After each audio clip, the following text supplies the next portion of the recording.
Ada ibu-ibu itu habis suruk itu sudah pada pulang, kok ada yang belum pulang. Kenapa, Bu? Sepertinya susah. Iya, Pak. Saya disuruh pindah dari kontrakan, kalau nggak bisa beli, rumah kontrak ini mau dijual, Pak, rumah saya yang saya kontrak.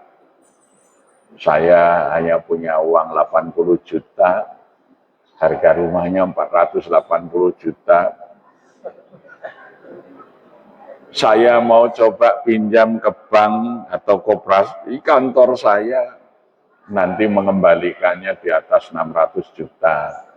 2 tahun lagi saya pensiun, belum punya rumah, saya ini janda, anak saya 2. Oh ya, baik. Saya panggil bendahara masjid waktu itu, namanya Mas Rizky Rahim, sekarang Ketua Umum Takmir. Kas kita berapa? Banyak, Pak. Itu rumah, Bu, kita beli dengan uang masjid. Oke, Bu, rumah Ibu sudah dibeli oleh masjid, silahkan ditempati. Kalau Ibu mau nyicil, silahkan ke masjid. Kita hitung dengan kurs emas Antam waktu itu 331 gram emas. Silahkan Ibu nyicil sebulan setengah gram atau 1 gram. Alhamdulillah setelah 2 tahun dapat pesangon pensiun karena beliau kerja di PT Telkom itu. Dilunasi, masih ada saldo. Pak, saya anggap dulu saya ini 2 tahun pakai rumahnya masjid, kontrak ini saya bayar kontrakannya. Itu dipikir jamaah itu, apa persoalannya? Uang masjid digunakan untuk memikirkan jamaah. Itu namanya masjid. Tetapi yang ada sekarang baru musola. Jadi problem jamaah itu tidak pernah diurus. Jamaah itu hidup sendiri-sendiri. Maka kaum muslimin itu ya seperti ikan keluar dari kolam itu. Karena sesungguhnya masjid itulah habitat bagi orang mukmin. Ta'awanu 'alal birri wat taqwa wa la ta'awanu 'alal ismi wal 'udwan. Satu hari Rasulullah SAW melihat serombongan orang dengan badan yang kurus kering, pakaiannya kumal, lewat masjid. Siang-siang itu menjelang zuhur, maka Nabi bertanya, siapa mereka itu? Oh, mereka itu kaum atau suku Ghamid. Mereka sedang mengalami paceklik, nggak ada hujan. Cukup lama mereka hidup kesusahan. Rasulullah perintahkan kepada Bilal, kumpulin umat kita. Maka Rasulullah mengatakan, bertakwalah kamu kepada Allah, lindungilah dirimu dari api neraka, meskipun hanya dengan segenggam gandum atau seiris daging. Maka para sahabat pulang mengambil gandum, daging, apa yang ada di simpanan makanan, kumpulkan di masjid sampai penuh makanan itu. Diperintahkan sahabat Umar, panggil kepala suku Ghamid, suruh membawa makanan ini ke kampung mereka. Ya, jadi masjid ketika melihat ada satu komunitas kelaparan, kemiskinan, masjidlah yang menyelesaikan, menghimpun makanan. Semua orang ingin selamat dari api neraka dengan membantu kesusahan orang. Nabi kemudian mengatakan, man sana sunatan hasanatan. Barang siapa yang mengikuti sebuah sunnah yang baik, yang memulai dengan sunnah yang baik, kemudian ada orang yang mengikutinya, maka pahala orang yang mengikutinya diterima juga oleh mereka yang memulai. Jadi sunatan hasanatan ini, kalau kita baca dalam Sahih Muslim, di dalam syarahnya itu asbabul wurudnya adalah tentang menyelesaikan kemiskinan. Tapi sekarang hadis ini lebih banyak digunakan soal jenggot, isbal gitu ya. Jadi orang nggak pelihara jenggot dianggap tidak sunnah. Ya. Ustadz kok nggak pelihara jenggot? Saya bilang, saya ini memelihara. Makanya sering saya cukur, sering saya panjangkan. Kalau panjang terus namanya membiarkan jenggot, tidak dipelihara. Ya, memelihara itu ya dirawat ya, itu namanya memelihara. Itu. Nah kalau bagus ya dipanjangkan, dirapikan gitu ya, gitu. Bukan dibiarkan ya. Gitu. Nah, sunnah menyelesaikan problem ini juga yang dilakukan oleh Kiai Haji Ahmad Dahlan tuh. Ngajar pada para santrinya surah Al-Ma'un berkali-kali sampai santrinya bosen. Yai, ini kok ngajinya surat Al-Ma'un terus, kapan kita ke tafsir ayat yang lain? Kiai Dahlan bertanya, kamu sudah paham? Sudah Yai, baik. Saya tanya, berapa orang miskin yang ada di kampungmu? Berapa anak yatim yang ada di kampungmu? Wah, kalau itu kami nggak tahu. Nah, berarti kamu belum paham. Ara'aital ladzi yukadzibu biddin. Tahukah kamu siapa yang mendustakan agama? Yaitu mereka yang menghardi anak yatim dan tidak mengajak memberi makan orang miskin. Mengajak memberi makan orang miskin. Tidak mau, itu namanya mendustakan agama. Bahkan jadi presiden memberi pajak kepada makanan orang miskin. Zalim presiden seperti ini, harus diingatkan. Nggak boleh itu menaikkan pajak makanan untuk rakyat.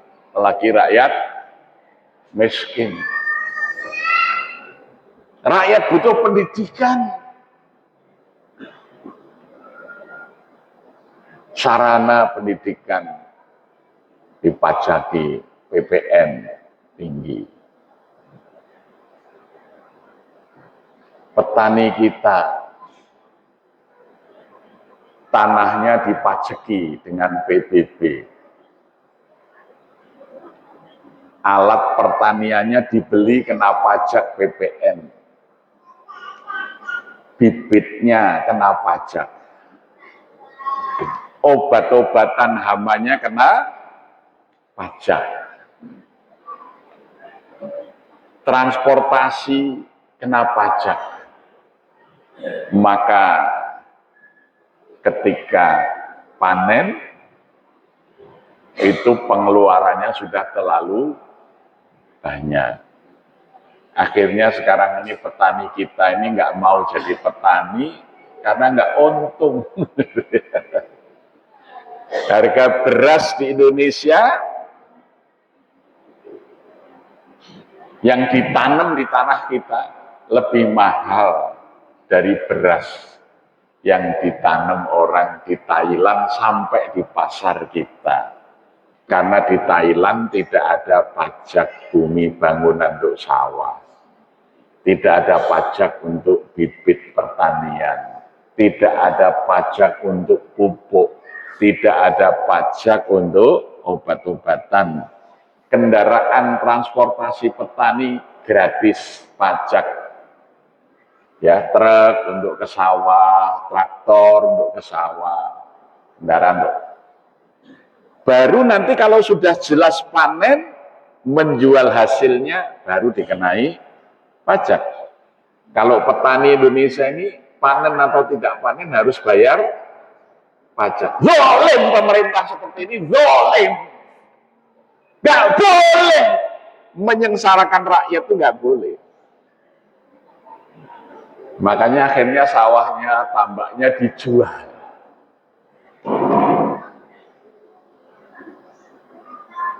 Ketika panen raya, beras naik, pemerintah impor beras. Nggak jadi untung petani kita, zalim seperti ini. Mestinya pemerintah mensubsidi rakyat yang tidak mampu supaya bisa membeli beras yang harganya naik. Jadi petani tetap untung, orang miskin tetap bisa membeli pangan. Dan itu kewajiban pemerintah menurut Undang-Undang Dasar 1945. Karena pemerintah ini diserai kekayaan alam kita. Di pasal 33 ayat 1, bumi, air, dan kekayaan yang terkandung di dalamnya dikuasai oleh negara sebesar-besarnya untuk kemakmuran rakyat. Emas kita, timah kita, batu bara kita, minyak kita, gas alam kita, hutan kita, itu milik rakyat, diserahkan kepada pemerintah sebesar-besarnya untuk kemakmuran rakyat. Sekarang ini belum dilaksanakan. Contoh paling kecil, 2 minggu yang lalu saya ke Kepulauan Bangka Belitung. Saya tanya, Gubernur, APBD Provinsi Bangka Belitung ini berapa? 1 tahun anggaran pemerintahnya, 1,3 triliun. Kaget saya. Timah yang dikorupsi oleh 15 koruptor yang sedang diadili hari ini, nilainya 300 triliun. Itu timah yang di Bangka Belitung. Kekayaan alam ini dikorupsi 300 triliun. Itu kalau untuk APBD tanpa pajak saja, untuk 300 tahun. Jadi tidak masuk akal. Kalau beban-beban seperti ini kemudian diminta dari rakyat dengan pajak, sebetulnya dari hasil bumi kita, alam kita, negara mampu mencukupi kebutuhan rakyat itu. Dan para pendiri negara sudah menetapkan aturan itu di dalam konstitusi. Undang-Undang Dasar 45 pasal 33 ayat 1. 490 triliun hanya dipakai untuk menyiapkan tempat upacara 17 Agustus di IKN. Setelah itu mangkrak. Ini kan kurang ajar Jokowi itu. Sekarang rakyat pajak semuanya dinaikkan. Uangnya dihambur-hamburkan. Yang tidak jelas. Ini kan ngawur ini. Dan itu akibat daripada umat sebagai rakyat mayoritas di sini tidak saling peduli.